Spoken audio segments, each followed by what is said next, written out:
This video provides a 2-minute walkthrough of the recipe creation workflow in Uni Measurement Hub, demonstrating how to build a multi-layered, automated metrology sequence from scratch. Initialization and pattern recognition.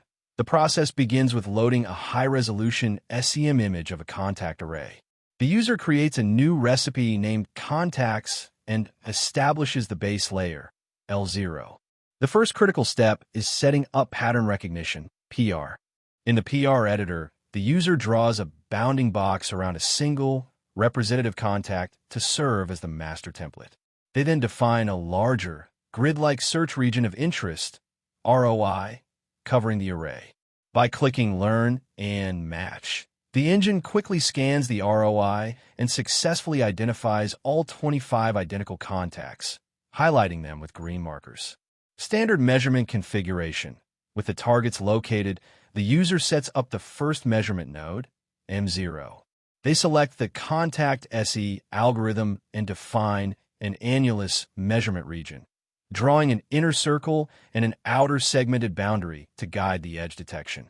They execute a test single to verify the gray level algorithm works perfectly on the central target.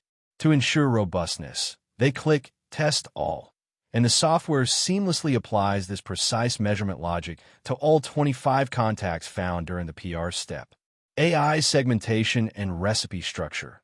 To showcase advanced capabilities, the user adds a second measurement node, M1, to the same PR branch, this time selecting segmentation.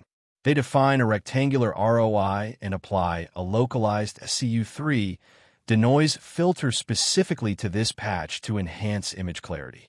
They then deploy the GSM1 general segmentation model algorithm.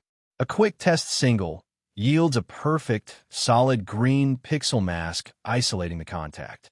The video concludes by showing the final, nested recipe tree on the right panel, a fully synchronized hierarchy of layers, pattern recognitions, and multiple measurements ready for automated batch execution.